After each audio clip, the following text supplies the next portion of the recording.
Iekļuvi gāja, pārslēdz ir neiet, nē. Tagad kaut kas bija, bet Ir. tagad pārizgāja, jā. Aizgājām. Labi. Tātad, labdien, mani sauc Ita. Laipni lūgt šajā lekcijā, un šodien jums pastāstīšu nedaudz par bioplēvi, enzimātiskajiem priekšapstādes līdzekļiem un medicīnisko ierīču diagnostikas procesiem. Kas tad īsti ir bioplēve? Tātad bioplēve ir sarežģīta mikroorganismu kopiena, kas piestiprināta pie virsmas un ar lipīgu un aizsargājušu matricu, kas izdalās pati no sevis. Tātad bioplēve ir dinamiskas struktūras, kas pastāvīgi pārveidojas, jo baktērijas visu laiku veido un noārda matricu, un līdz ar to aplūkojot redzamajā attēlā, jūs redzat apaļus objektus, kas ir Šitais vajadzīgs? Tā, kāds starprunā. Un visa šķiedru struktūra ir matrica. Kā redzat attēlā, matrica ir ārkārtīgi svarīgs bioplēves komponents. Tā piešķir bioplēvei struktūru, viskozitāti, saķer un aizsargā mikroorganismus no apkārtējās vides apstākļiem. Savukārt šajā attēlā jūs varat redzēt, kā izskatās zem elektroniskā mikroskopa uz virsmas augoša bioplēve. Baktērijas uzkrājās agregātos un pēc tam veido tādu pilnīgu slāni, kas pakāpeniski palielinoties, kā saka, veido biezāku bioplēves slāni.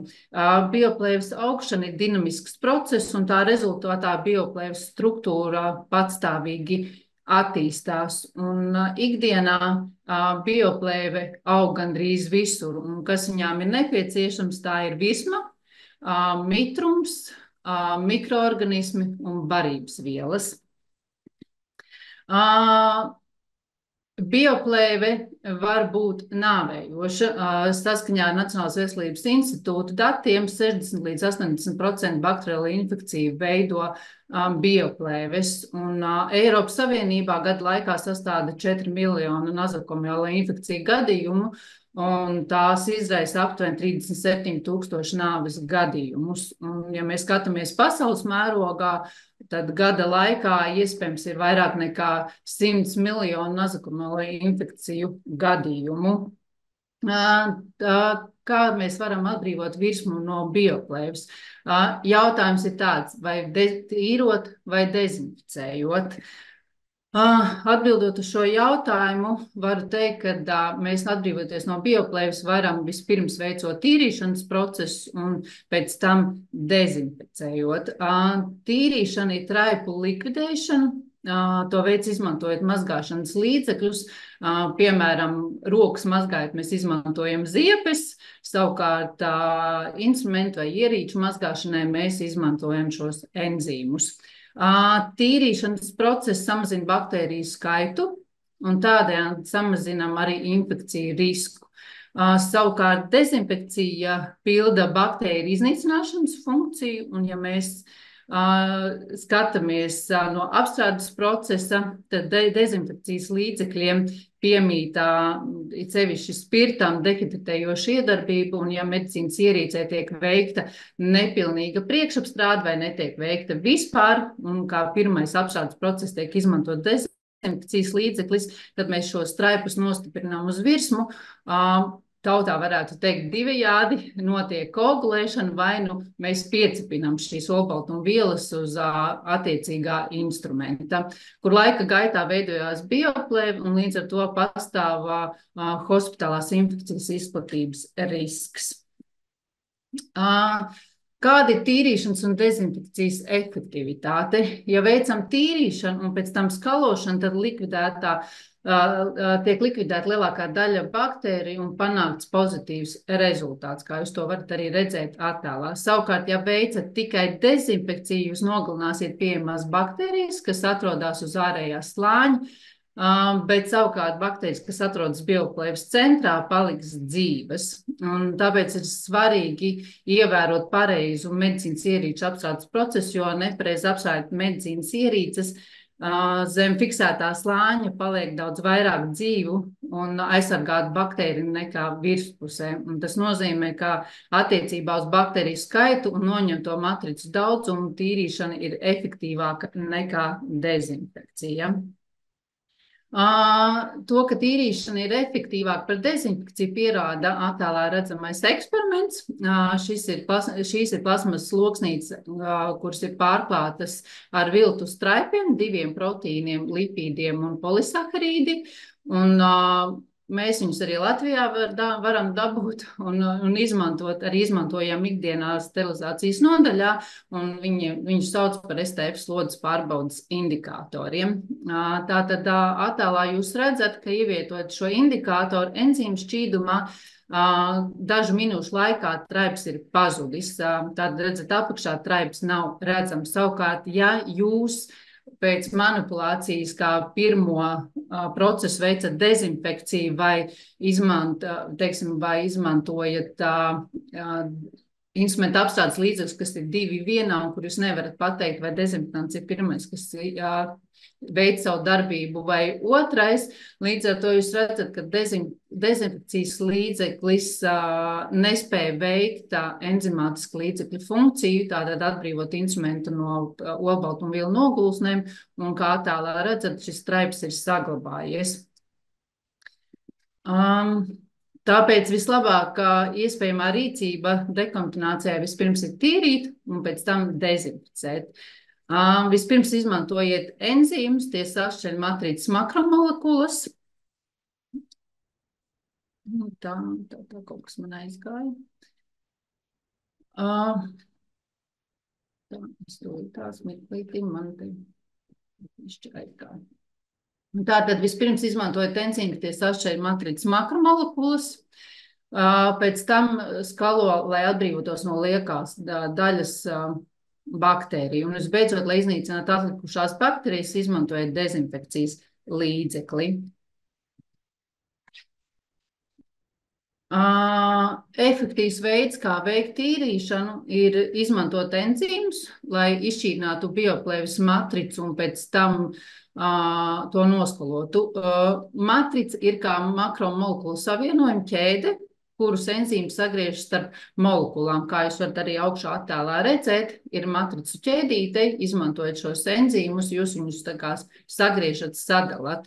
Kā zināms, bioplēves matricas molekulas tiek veidotas no 4 galvenajām bioloģisko makromolekulu klasēm, tātad proteīnu, peptīdu, saites, sagriež proteāzes, tādējādi atbrīvojot aminoskābes, lipāzes hidroestera funkciju starp taukskābēm un glicerīnu, tādējādi sašķeļ lipīdus, fosfodiesteri, kas saistīti starp DNS nukleotīdiem, tiek sašķelti ar denāzi, un saharidāzi hidrolēglikozīdus, un kas saistīti starp cukuriem, tādēļ sašķeļ polisaharīdus. Kad enzīmi ir sagriežuši milzīgo bioplēves matricu, pietiek ar skalošanu, lai to visu noskalo. Tāpēc ir vislabākā iespējas rīcība ir bioplēves attīrīšana, vispirms tīrīt ar enzimātiskiem līdzekļiem, un pēc tam, pēc skalošanas, mēs veicam nākamo procesu dezinfekciju. Tātad, kas tad ir enzīmi? Tās ir nedzīves molekulas, tie dabiski sastopami cilvēku organismā un vidē. Tie ir 100% bioloģiski noārdām un tie piemīt dabiska aktivitāte. Tie var sagriezt līdz pat 3 miljoniem molekulu sekundē. Tātad enzimātiskie līdzekļi šķīdina organiskos traipus un bioplēves. Lai panāktu maksimāli augstu instrumentu apstrādes efektivitāti, tie ir savietojumi kopā ar citiem tīrīšanas un dezinfekcijas līdzekļiem, ievērojot atbilstoši instrumentu apstrādes procesus. Tātad OneLife tehnoloģija palīdz medicīnas aprūpes iestādēm pirmām kārtām diagnosticēt bioplēvi endoskopos, otrām kārtām izšķīdināt bioplēvi, lai automizētu medicīnisko ierīču dekontamināciju, un trešām kārtām novērst jaunas bioplēves veidošanos. Kā pirmo sākšā diagnosticēt bioplēvi endoskopos, Latvijā ir pieejama tāda diagnostikas funkcija, kā pārbaudīt, kas tad īsti atrodas iekšā mūsu endoskopos.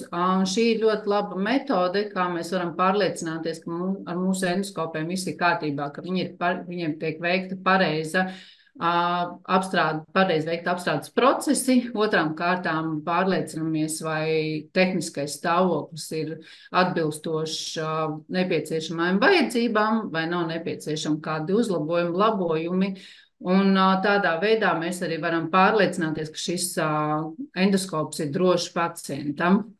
Nākamajā šajā video materiālā vēlos parādīt vienu skopu, kuram tika veikta šī diagnostika, un tad papildus arī mazliet piekomentēšu. Tātad skopu ieejot iekšā, mēs varam atrast bieži birstīšu starus. Līdz ar to tas liecina par to, ka vienreiz lietojamās birstītes tiek izmantotas vairāk kārtīgi nekā tas ir nepieciešams. Tātad, ja vienreiz liekamā birstīte mēs izmantojam vienam pacientam viena birstīte, ja mēs viņu izmantojam vairākas reizes, tad šie birstīši arī mēdz palikt iekšā skopos. Otrs ir, ja mēs kārtīgi neveicam skopu tīrīšanu, tad jūs kā arī šeit varat redzēt, mēs varam atrast asins paliekas uz globajā instrumentā biopsijas. Kaut kādas paraudziņas var palikt arī gļota.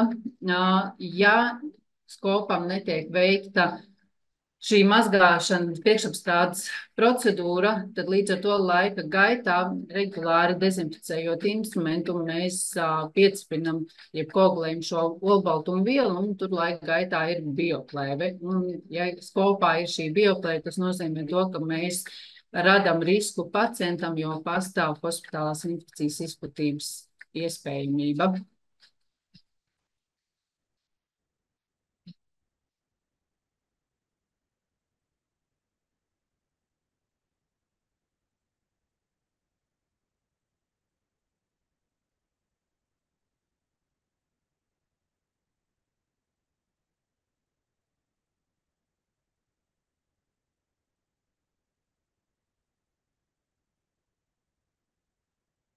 Šajā attēlā jūs varat redzēt, ka skopam tiek konstatēti arī defekti, ir plaisas, ir arī saspiests skops, būs jūs tālāk redzēsiet. Līdz ar to, ja mēs laicīgi diagnosticējam šādus defektus, mēs varam arī saulaicīgi nodot konkrēto skopu servisam, lai novērstu radušos defektus, un līdz ar to tādā veidā mēs varam pagarināt mūžildzi skopam, un nebūs kādu laiciņu jāiegādājās jauns.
Un šeit jūs ļoti labi varat redzēt, kā skops ir saspiests, un viņam ir izteikti redzama ovāla forma.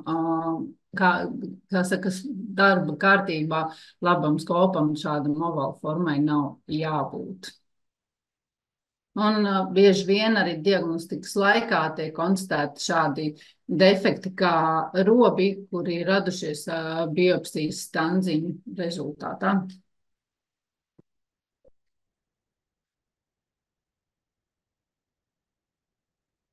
Tātad, kā nākamā OneLife pieeja ir izšķīdināt bioplēvi, lai optimizētu medicīnisko ierīču dekontamināciju. Bioplēvs un organiskās atliekas, tos starp olbaltumvielas, ir ļoti grūti iznīcināt bez enzimātisku līdzekļu palīdzības. Enzīmi ir olbaltumvielas, ko ražo dzīvi organismu un dabā tie sastopam visās formās. Enzīmi ir ļoti efektīvi tīrīšanas līdzekļi, kas var pāraut molekulāro ķēdi un padarīt organiskās atliekas šķīstošu ūdenī - hidrolīzi. OneLife piedāvā Enzicure mazgāšanas līdzekli, kas ir paredzēts bioplēves noardīšanai. Tātad, ja mēs konstatējam gan uz endoskopiem, gan uz citām medicīnas ierīcēm bioplēves klātesamību, tad šo bioplēvi mēs varam noārdīt, izmantojot 7 enzīmu mazgāšanas līdzekli. Savukārt, lai novērstu jaunas bioplēves veidošanās, OneLife piedāvā jaunumu, kas ir, iepriekš mums bija Enzyme Prevent, kas bija 6 enzīmu mazgāšanas līdzeklis, un šobrīd ir jauns līdzeklis, iznāca Enzyme Prevent Max. Enzyme Prevent Max enzīmu formula efektīvi iedarbājas uz DNS, kas veido bioplēves matricu. Šī ir augsti koncentrētā multienzimātiskas formula, kas spēj noārdīt bioplēves DNS un ir paredzēta endoskopu un citu medicīnisko ierīču dziļai tīrīšanai. Līdz ar to viņi var izmantot gan profilaktiskiem nolūkiem, gan arī ikdienas skopu priekšapstrādes procesos. Šī ir patentēta enzimātisks komplekss, kas izšķīdina daudz patogēnu bioplēves matricas. Šeit jūs varat redzēt pētījumu, kas tika veikts audzējot cēlumus 24 stundas, 37 grādu temperatūrā un 96 iedobju mikroplatītēs. Pēc tam izvēlētām iedobītēm tika uzklāts 6 tīrīšanas līdzekļu šķīdumi, no kuriem viens ietvēra denāzi. Un šajā attēlā jūs varat redzēt, ka iepriekš pievienotajām Enzyme Prevent mazgāšanas līdzekļiem pievienojot denāzi, efektivitāte ir krietni lielāka nekā bez denāzes.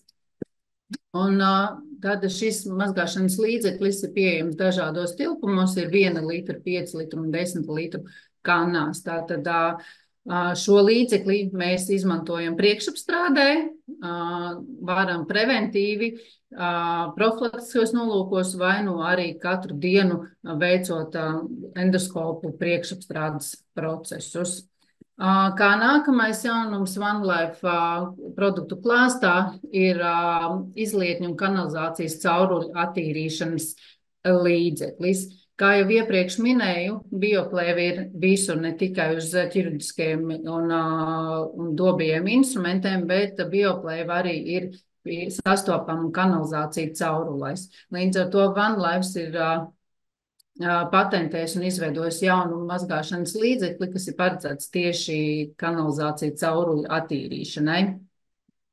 Un noslēdzot šo prezentāciju, es vēlētos teikt, ka bioplēves ir gandrīz visur un noteikti uz katras mitras virsmas. Tās ir sarežģīts, heterogēns un bezgalīgi mainīgs mikroorganismu un makromolekulu kopums. Tās var izraisīt nopietnas vai letālas slimības. Un savukārt enzīmi ir ļoti efektīvi, lai izjauktu bioplēves matricu. Tie ir dabiski, bioloģiski noārdāmi un droši, tāpēc tie būs jūsu labākie sabiedrotie virsmas attīrīšanai. Paldies par jūsu uzmanību!